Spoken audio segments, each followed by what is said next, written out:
நம்முடைய உயிர்த்தெழுந்த ஆண்டவரின் இன்ப நாமத்தினால் நான் உங்களை வாழ்த்துகிறேன். கர்த்தர் உங்களை மென்மேலும் ஆசீர்வதிப்பாராக. இன்றைக்கு ஒரு சிறப்பான ஒரு நாளை நாம் கொண்டாடி கொண்டிருக்கிறோம். ஆம் அன்பானவர்களே, கிறிஸ்தவ மார்க்கத்திலேயே மிகவும் சிறந்த ஒரு பண்டிகை உண்டு என்று சொன்னால் அது உயிர்த்தெழுந்த பண்டிகை தான். யாராலும் மறுக்க முடியாது. நம்முடைய ஆண்டவர் உயிர்த்தெழுந்தார் என்ற செய்தியை உலக மக்கள் சொல்லும்போது என்ன சொல்வார்களாம்? இன்றைக்கு இயேசு கிறிஸ்து உயிர்த்தெழுந்தார், ஆம் மெய்யாகவே உயிர்த்தெழுந்தார் என்று அவர்கள் பதில் சொல்வார்களாம். அப்படியானால் கிறிஸ்தவ மார்க்கத்திலேயே மிகச்சிறந்த பண்டிகையாக இந்த பண்டிகையை நாம் கொண்டாடி வருகிறோம். ஏனென்றால் உலகத்தில் உள்ள எல்லா மக்களும் இதை முயற்சித்து பார்த்தார்கள். 3ஆம் நாளிலே இயேசுநாதர் உயிர்த்தெழுந்தாரே, ஏன் நாம் உயிர்த்தெழக்கூடாது என்று சொல்லி ஏராளமான காரியங்களை செய்து பார்த்தார்கள். அதெல்லாம் வீழ்ந்து விட்டது. நம்முடைய ஆண்டவர் இன்றைக்கும் உயிர்த்தெழுந்த ஆண்டவராக நம் மத்தியிலே இருக்கிறார். அன்பானவர்களே, நம்முடைய பண்டிகையிலே ஆண்டவர் உயிர்த்தெழாவிட்டால் என்ன நடந்திருக்கும்? நமது பிரசங்கம் விருதா, நம்முடைய வாழ்க்கை விருதா, நம்முடைய விசுவாசம் விருதா, நமது பாவத்திலேயே நாம் செத்திருக்க வேண்டும். அப்படியானால் அவர் உயிர்த்தெழுந்த காரணத்தினால்தான் நாமும் உயிர்த்தெழுவோம், மறுமையிலே பிரவேசிப்போம். எங்கள் ஆண்டவருடைய மடியிலே அமர்ந்திருக்கிறார்கள் எங்களுடைய முன்னோர்கள் என்று நாம் பெருமிதம் அடைகிற ஒரு காரியம் இது. அன்பானவர்களே, இந்த மரணத்தை தோற்கடித்த நம்முடைய ஆண்டவர் யூத ராஜ சிங்கமாக அவர் உயிர்த்தெழுந்தார். எரேமியா 10ஆம் அதிகாரம் 10ஆம் வசனத்தில் சீஷர்கள் சொன்னார்கள், அதற்கு நாங்களே சாட்சிகள், நாங்களே சாட்சிகள். தோமா கூட சொன்னான், வியாவிலை தடவி பார்த்தான். அப்படியானால் உண்மையிலேயே உயிர்த்தெழுந்தாரா என்ற ஒரு கேள்விக்கு அங்கே வருகிறது. சந்தேகத்தோடு பார்த்த தோமாவை நாம் இங்கே சந்திக்கிறோம். அன்பானவர்களே, அப்படியானால் நம்முடைய ஆண்டவர் இன்றைக்கும் நம்மோடு கூட இருக்கிறார் என்பதுதான் ஈஸ்டர். இந்த ஈஸ்டரை சிறைச்சாலையிலே கொண்டாடுவோம். ஏனென்றால் அவர்கள் இயேசு கிறிஸ்து மரித்து விட்டார் என்ற ஒரு செய்தியை அறிந்திருக்கிறார்கள் பெரிய வெள்ளிக்கிழமையில். ஆனால் 3ஆம் நாளில் உயிர்த்தெழுந்தார் என்ற ஒரு செய்திதான் அவர்களுக்கு பூரணமான விசுவாசத்தை கொடுத்து கொண்டிருக்கிறது. அவர்களுடைய மனைவிமார்கள், அவருடைய பிள்ளைகள் அனைவருக்கும் அன்றைக்கு நாங்கள் புதிய துணிமணிகள் கொடுப்போம். அது மாத்திரமல்ல, ஒற்றுமை கூட்டங்கள் நடத்துவோம். நாம் இந்த ஈஸ்டர் காலங்களிலே செய்வது என்னவென்றால், கல்யாண மண்டபங்களிலே அழைத்து வருவோம். அந்த பாதிக்கப்பட்டவர்கள் வருவார்கள். இங்கே விடுதலை பெற்றவர்கள் யாரால் அவன் பாதிக்கப்பட்டானோ அந்த குடும்பமும் இந்த குடும்பமும் கைகோர்த்து கொள்ளுகிற அந்த நாள் ஈஸ்டர் நாள். முழுமையான ஒரு விசுவாசம் நமக்கு கிடைக்கிறது.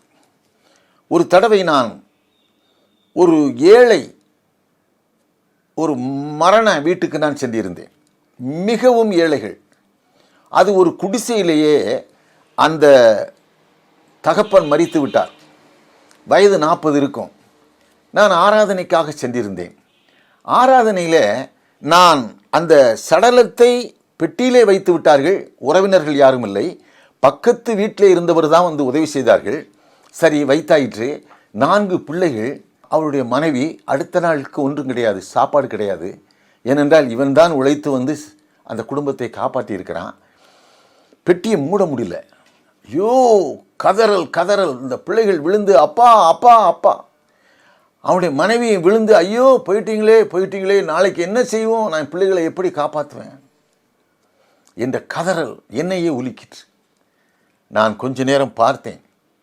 அந்த பக்கத்து வீட்டுக்காரெல்லாம் வந்தவங்கெல்லாம் வெவ்வேறு ஆட்கள் அவங்க மூடுவதற்காக மிகுந்த பிரயாசப்பட்டார்கள். பெட்டியை மூட முடியவில்லை. அப்பொழுதுதான் நான் 1 கொரிந்தியர் 15ஆம் அதிகாரம் 32ஆம் வசனத்தை வாசித்து, மரித்தோர் உயிர்த்தெழுவார்கள், கிறிஸ்து உயிர்த்தெழுந்தார் என்ற வசனத்தோடு கூட நான் ஜெபம் செய்தேன்.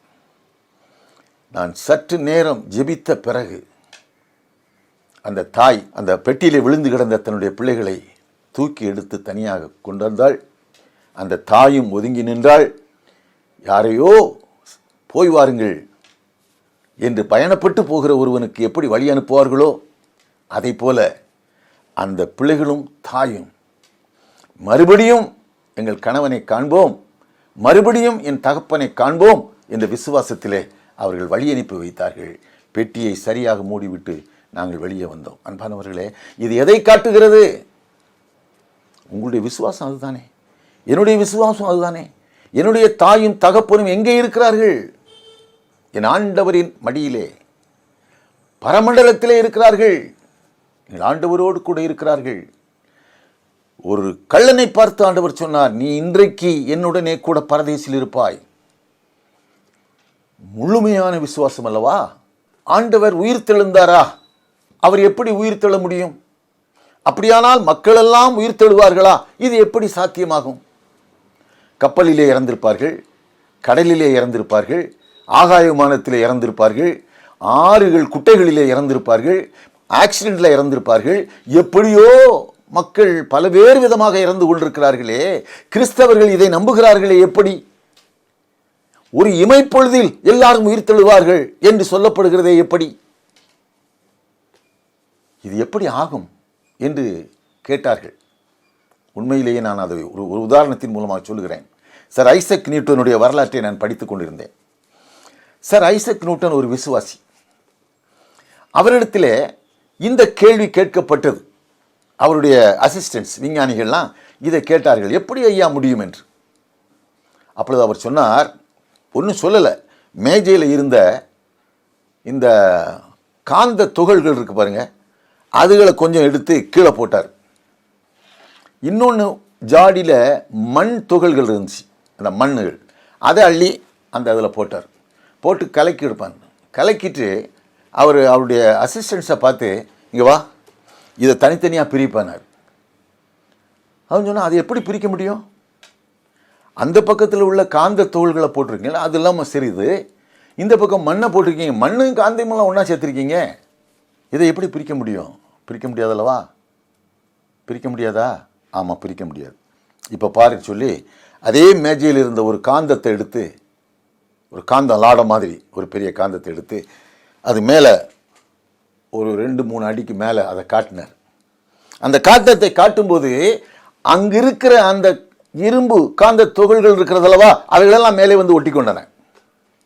நன்றாக கவனியுங்கள். அதை அப்படியே வைத்து கொண்டிருந்தேன். அந்த காந்தத்தில் ஒட்டி கொண்டதை எல்லாம் எடுத்து இங்கே போடுங்கள். கீழே இருக்கிறது மணல். அன்பானவர்களே, இது நான் சர் ஐசக் நியூட்டன் வாழ்க்கை வரலாற்றிலே வாசித்த நிகழ்ச்சி. அவர் சொன்னார், சாதாரண மனிதனாகிய நான் இவைகளை பிரிக்க முடியும் என்றால், பரமபிதா ஒரு இமைப்பொழுதிலே வந்து எங்கே யார் இறந்தார்கள் என்பதை எல்லாம் இல்லாதபடி அத்தனை பேரும் உயிர் தெழுவதற்கு அவர் செய்ய மாட்டாரா என்று கேட்டாராம். அதுதான் நம்முடைய விசுவாசம். நம்முடைய ஆண்டவர் உயிர் தெழுதலும் ஜீவனுமாயிருக்கிறவர். இன்றைக்கே அதை ஜீவனுமாயிருக்கிறார். நம்மிடத்திலே அவர் ஜீவனாயிருக்கிறார். என் மனைவியிடத்திலே அவர் ஜீவனாயிருக்கிறார். என்னுடைய பிள்ளைகளிடத்திலே அவர் ஜீவனாயிருக்கிறார். என் குடும்பம் மட்டுமல்ல, அவரை விசுவாசிக்கிற அத்தனை பேருக்கும் அவர் ஜீவனாயிருக்கிறார். இதுதான் இன்றைக்கு மரித்தாலும் நீ பிழைப்பாய் என்று சொல்லும்போது அந்த விசுவாசம் நம்முடைய உயிருக்குயிரான விசுவாசம். யோபு தன்னுடைய வேதனையிலும் அவன் சொன்ன வார்த்தை, என் மீட்பர் உயிரோடு இருக்கிறார் என்று. ஆம், அதையே நாம் சொல்லுவோம், அதையே நாம் செய்வோம். ஜெபிப்போமா? கிருபை நிறைந்த எங்கள் நல்ல ஆண்டவரே, அருமையான இந்த நாளிலே சுவாமி, என் மீட்பரே, நீர் உயிரோடு இருக்கிறீர். எங்கள் குடும்பங்களுக்கு நீர் போதும் சுவாமி. எங்களுடைய விசுவாசத்தின் உறுதிப்பாட்டுக்கு நீர் போதும் சுவாமி. ஆண்டவரே, இந்த நாட்களிலே விசுவாசம் இல்லாதவர்களை விசுவாசத்தில் கொண்டு வரத்தக்கதாக, எப்படியும் ஒரு சிலராவது ரட்சிக்கப்படும்படிக்கு நான் எல்லாருக்கும் எல்லாமானேன் என்று சொல்லுகிற அந்த வசனத்தின்படி ஆண்டவரே, நாங்கள் அவர்களை இழுத்துக் கொள்ளத்தக்கதாக, எங்களுடைய விசுவாசத்திலே ஆண்டவரே இன்னும் அதிகமாக நாங்கள் உறுதிப்பாடு பெற்றுக் கொள்ளத்தக்கதாக எங்களை ஆக்கும் சுவாமி. இந்த காலங்களிலே நீர் எங்களை வெற்றி சிறக்க பண்ணி இருக்கிறீர். எங்களுக்கு தந்திருக்கிற ஆசீர்வாதம் ஏராளம் ஏராளம் சுவாமி. நாங்கள் இன்னும் அதிகமாய் பெற்றுக்கொள்ளத்தக்கதாக, இன்னும் அதிகமாய் நாங்கள் அதிலே ஊறத்தக்கதாக எங்களை ஆக்கும் சுவாமி. எனக்கு முன்னே அமர்ந்திருக்கிற அருமையான பிள்ளைகளை நீர் ஆசீர்வதியும், வழி நடத்தும். அவர்கள் தேவைகள் எல்லாவற்றையும் நிறைவாக்கி காத்துக்கொள்ளும். இயேசு கிறிஸ்துவின் நாமத்தினாலே கேட்கிறோம் நல்ல பிதாவே, ஆமென். பேராசிரியர் டாக்டர் எஸ்.டி. நோவா, அணைக்கும் கரங்கள் டிரஸ்ட், மதுரை. பாவிகளை ரட்சிக்கவே கிறிஸ்து இயேசு உலகிற்கு வந்தார் என்கிற வார்த்தை உண்மையும் எல்லா அங்கீகரிப்புக்கும் பாத்திரமுமானது. 1 தீமோத்தேயு 1:2 இந்த வசனத்தின்படி அணைக்கும் கரங்கள் ஊழியங்கள் தமிழக சிறைகளில் மட்டுமல்ல, இந்தியாவில் உள்ள பாண்டிச்சேரி, கேரளா, கர்நாடகா, ஆந்திரா, மகாராஷ்டிரா, அந்தமான், திகார் போன்ற முக்கிய மத்திய சிறைகளில் அரசு அங்கீகாரத்தோடு கடந்த 45 ஆண்டுகளாக சிறை நண்பர்களை சந்தித்து வேதாகமங்களை வழங்கி ஆராதனைகள் நடத்தி அவர்களை மனம் திருந்த செய்து வருகிறது. அவர்களுக்கு இலவச கல்வி வழங்கி அவர்களில் பலரை பல்கலைக்கழக பட்டதாரிகளாக்கி துணைவேந்தர்களை சிறைகளுக்குள் அழைத்து சென்று பட்டமளிப்பு விழா நடத்தி வருவது உலகத்தில் இதுவரை எங்கும் நடக்காதது. பள்ளி செல்லும் அவர்களின் குழந்தைகளுக்கு இலவச பள்ளி தேவைகள் வழங்குவது, சிறைகளுக்குள் சிறப்பு மருத்துவர்களையும் கண் டாக்டர்களையும் அழைத்துச் சென்று இலவச உதவிகள் மற்றும் கண்ணாடிகள் வழங்குவது. இது மட்டுமல்ல, சிறையிலிருந்து படித்து வெளியே வந்தவர்களில் பலர் தங்கள் கிராமங்களில் சிறிய வீட்டை வாடகைக்கு எடுத்து தான் பெற்ற விசுவாசத்தை காட்டி சபைகளை உருவாக்கி ஆராதனைகள் நடத்தி வருகிறார்கள். 1979 ஆண்டு செப்டம்பரில் அனைத்து கல்லூரி பேராசிரியர்கள் பணி பாதுகாப்பு கேட்டு போராடி சிறைக்குள் சென்றவர்தான் பேராசிரியர் டாக்டர் நோவா. அங்குதான் சிறைவாசிகளை சந்தித்தார். இவர் விடுதலை பெற்ற பின் சிறையில் சிறைவாசிகளுக்கு மறுவாழ்வு தேவை என அரசுக்கு எழுதினார். 1982 ஆண்டு முன்னாள் முதலமைச்சர் எம்ஜிஆர் அவர்கள் சிறைகளுக்குள் சிறைவாசிகளுக்கு மறுவாழ்வு வழங்க அவருக்கு அரசு ஆணை வழங்கினார். இந்த அணைக்கும் கரங்கள் சிறை ஊழியங்கள் தமிழக சிறைகளில் அருள் திரு டாக்டர் நோவா அவர்களால் தொடங்கப்பட்டது.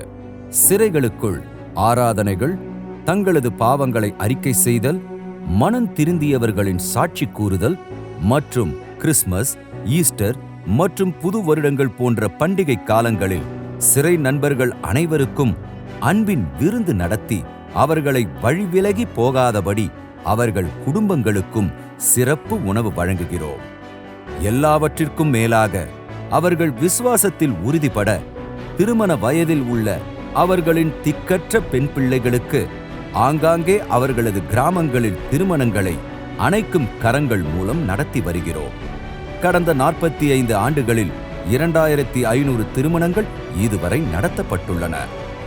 இந்த பணிகளையெல்லாம் அரசு கண்டு தமிழக முன்னாள் கவர்னர் மாண்புமிகு ரோசையா அவர்கள் சென்னை பத்திரிகையாளர் மாநாட்டில் வாழ்நாள் சாதனையாளர் விருது வழங்கியுள்ளார். அணைக்கும் கரங்கள் சிறை ஊழியம் இன்று விரிந்து பறந்து தமிழக சிறைகள் மட்டுமல்ல, பாண்டிச்சேரி, கேரளா, கர்நாடகா, ஆந்திரா, மகாராஷ்டிரா, அந்தமான் மற்றும் டெல்லி, திகார் வரை சிறையருட்பணி மற்றும் பல்வேறு பணிகளை செய்து வருகிறது. நம்முடைய மிஷனரிகள் 30 பேர். அவர்களுக்காக ஜெபித்துக் கொள்ளுங்கள். கர்த்தர் உங்களோடு பேசினால் இந்த ஊழியத்தை தாங்குங்கள். உங்கள் காணிக்கையை அனுப்ப அணைக்கும் கரங்கள் trust, account number 13400100006107, Indian overseas bank, IFSC code IOB A0001340, branch address Visalakshipuram, Madurai 625014. DD cheque money order மூலம் காணிக்கை அனுப்ப வேண்டிய முகவரி அணைக்கும் கரங்கள் trust, doctor S D. Noah, number 6, கோயில் தெரு, பாரதி நகர், மதுரை 14. இந்த ஊழியத்தை தாங்குங்கள்.